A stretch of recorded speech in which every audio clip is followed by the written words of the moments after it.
Shante, hello friends, welcome. And this week we're going to be looking at asana, or physical practice. Now, I'm guessing that not all, but most of the people watching this course, are interested in yoga and maybe got interested, by doing asana. And asana is definitely, as you know, the most popular form of yoga. As we also know now, or we already knew, it's not the whole thing, but it does play a really important role, and we're going to talk today about how we kind of gear our practice for the body that we're in.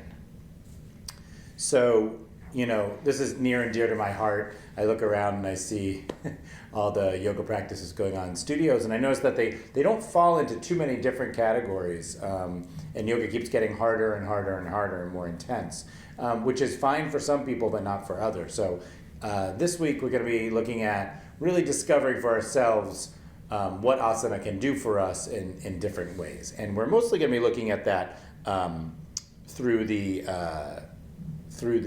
doshas, so the vata, pitta, kapha. So now that we're into that first kosha, the question is, which one of those do we want to affect?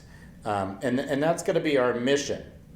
Like, how do we balance vata, pitta, kapha in our physical body? So one thing to realize is that each practice, whether it's geared at balancing vata, pitta, or kapha, will affect us differently. And we will often have different needs depending on either the day or the week or the month or the season or the time in our life. So there's a lot of different things that can really affect which dosha might be more out of balance. Do we need to balance vata more, pitta more, or kapha more? And this gets a little confusing because you often hear people talking about, well, I'm a pitta or I'm a vata. And what that really means, among some other things, but for our purposes, what that really means is that I go out of balance usually in this way. So once we figure out how we usually go out of balance, we can figure out kind of what we usually need. And if we stay attentive, we'll notice if that practice is serving us. And then, of course, if it's not serving us, we will do a different practice that serves us more. So as yogis, we have to be flexible. In the yoga world, I think there's a lot of rigidity around physical practice, and that definitely is great. Discipline is definitely a part of yoga. But you also have to be flexible and really always be very focused on how the practice is affecting you. So let's look at the quality of each type of practice we could do. Let's look at each dosha and what we might be looking for to balance it.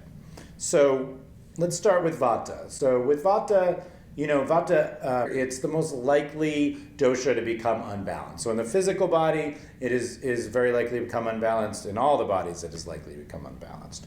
So it's always moving. And what's interesting about that is that if you go unbalanced with the other doshas, you'll most likely go unbalanced with vata. So I would say it is most likely that vata will be a vata balancing practice would be a positive experience for you in some way. Most likely, not always, but usually. Now, when you're doing asana, physical movement, to balance vata dosha, right, you would want to really focus on your breath. And while you're doing vata practice, you probably want to either be moving with your breath. That would be the first step. And the second step would be working with ujjayi breath or wave breath. There's a lot of names for that breath, but usually you hear it as ujjayi. And that's basically closing your glottis. And that's really there to focus you and to slow down your breath. So the breath goes in and out of your nose. So you could try that.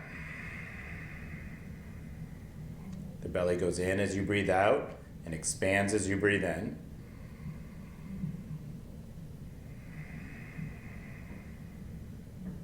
And then the only other thing is maybe you tuck your chin a little, or you just close your glottis so you have that little husky or Darth Vader kind of sound. So it sounds like this.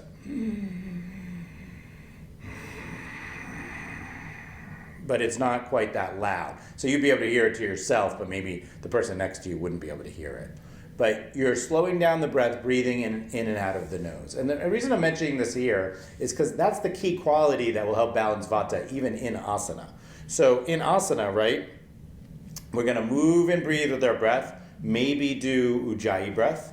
And as you do this, this will bring the vata element back home. And if you're very imbalanced in vata, you will feel a huge effect. And if you're more minorly balanced in vata, you'll feel a more minor effect. And if you're pitta and vata imbalanced, you'll feel better, but you'll feel like I got to do something else too, maybe. So those are all the possibilities. So the practice I gave you here has you moving and breathing and moving and breathing and moving and breathing. You're going to say moving and breathing, syncing the body with the breath. That will ground you, ground the vata in the physical body. It'll make your physical body feel good. You'll notice that there's not a lot of like long holds and strengthening. There's not a lot of massive stretching. It's sort of a middle ground or light on those things, and it's all about moving and breathing. And if you do that, at the end of the practice, you'll notice that your vata is balanced and all those swirling thoughts, right, are settled. And if you have any vata issues in the physical body, especially stuff relating down into your pelvic area, you'll notice that helps with that. So if you have like chronic issues, constipation, irregular menses, things like that, you will notice that might help you in the physical body. But the main thing is that you will feel way more grounded. So that's what you want out of your vata practice. You'll feel way more balanced and grounded. So most people will enjoy that, not everyone. But if you need vata balancing, if you work on the vata practices, I think you'll find that you like it. That's air and ether, vata. And then we look at pitta practice. And pitta, again, is fire. You could think of it's fire and earth.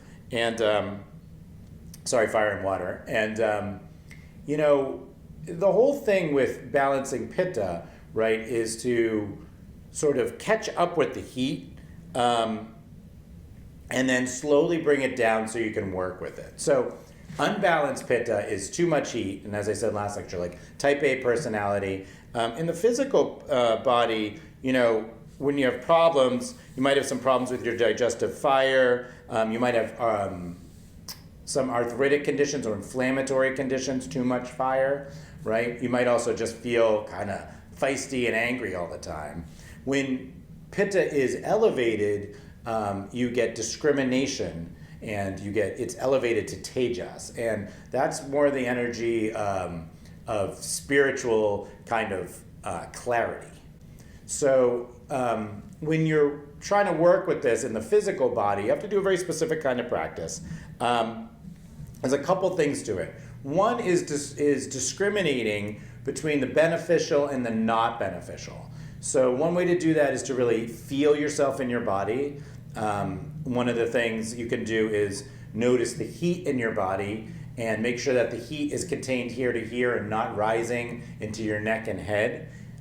So if you're doing that in class, if you're taking yoga classes now, if you're taking like a kick-ass class that's like kind of pumping up your pitta, right, and you feel really hot in your head, you're actually doing too much, and you're imbalancing your pitta. So it can be detrimental, and you're kind of moving towards, in the physical body, an imbalance that might not be good for you. Now, just remember one thing, however, pittas, if you're a pitta imbalance, you'll probably like that. Like you're used to it. It'll feel like awesome. But if you become a little more sensitive, you'll be able to realize that it actually doesn't feel as awesome as you thought. It actually makes you kind of crazy and really intense, and maybe does some things to your body that aren't so great. So I'm not saying you want an easy practice when you are practicing for pitta, but you want a practice that helps you sensitize the heat in your body. Maybe you catch up with your own pitta, so you do some stuff that builds heat but not too much, and then you slowly bring it down. And as you learn to build heat and slowly bring it down and control it, right, you become more powerful. You get more tejas, you get more discrimination, and you become more powerful in your physical body. So a perfect thing for a pitta person would be a whole bunch of sun salutes at a speed that doesn't allow the heat to come above here. So that is a perfect exercise. So you could try that if you're interested in balancing pitta. In the course here, I gave you another possibility where I had you doing another vinyasa, but similar idea, right, where you're moving and breathing. So I thought I'd just mention that. If you're going to class, see if you can match your speed and effort so that you're getting heat in here, and then maybe you're working in the beginning of class and then you slowly bring it down. And you should always, at the end, have your pitta contained. So you should feel solid and calm at the end of your practice, not pumped up like you just did a crazy workout, even if you worked hard. So that's pitta. Just some thoughts on that, food for thought. Just to go back to vata for a minute, right? Vata, you should feel not swirly, right? Also grounded, like I did this practice. I feel super grounded, my body feels great. Pitta, I feel super grounded, I feel alive and engaged, but not too much. My body feels great. And then we've got kapha. So kapha, I like to think of it as the earth element. It's earth and water. So kapha, it's sort of the opposite of vata, right? Is that in that we get stagnant. So with kapha, you really want to get things moving, and you can get a lot of symptoms in the physical body with stagnated kapha, congestion, colds, asthma, diabetes, bloating, medical weight gain, stuff like that. Things around the heart and lungs, all kapha imbalances. So to balance kapha, we really have to move and work. And what you really want to do is you want to work with the muscles and longer holds. So if you feel like you're kapha imbalanced, you want to work with kapha. It's a long, steady holding. It's also important that kapha moves around to get rid of the stagnation. So you'll see in the practice I offer that there's moving and breathing combined with holds. So you move and breathe, and then hold. Move and breathe, and then hold. It also might be helpful to open the chest area and get this area of your body open, because when kapha is stagnant, right, we get stuck here. So this is a depressed posture, right? So we try to counter that kind of mental activity with our physical body by opening through here. So what I've offered you in the kapha practice is this moving and breathing and then holding. Moving and breathing and then holding. When kapha is elevated, it becomes ojas. So in the physical body, it's that feeling, if you're a real asana lover, it's that feeling when you're holding Warrior Two and you're holding it, for a bunch of breaths, and there's that moment where it's maybe hard at first, and then it just feels great. Not like, but just great. Like it makes you want to smile. Ojas. It's like the stuff of life. It's like, So those are the three practices we'll be working with. And what I want to leave you with is how to work with them. So what I'd like you to do this week is I would like you to sort of think about where you're imbalanced and maybe start with that practice. But I'd also like you to mess around with the other practices. So maybe try each one once and then notice how that practice makes you feel and how it affects you. And then, really maybe journal with that as well, so you have like a very clear understanding of what that practice did for you. And then you'll have a kind of map for the different types of practices you do. Now, if you go to class regularly, that's fine. Maybe don't go to class every day. And, think about these principles in your class. You could do that. Also notice if your class is overstimulating one of your doshas or really centering you in one of your doshas. And then also try these practices in between. The practices are short. They're purposely short so you could do experiments with them. If you want to do longer versions, you could take the ideas and sort of run with them. I hope you balance your physical body. I hope you find what makes your physical body the most balanced. And what I wish for you is that at some point during this week or in the weeks to come, you will have the experience of your doshas elevating in your physical body so that you can feel the prana, moving correctly, and the discrimination and the insight you need, and the sort of love and juice of life from having your doshas balanced in the physical body.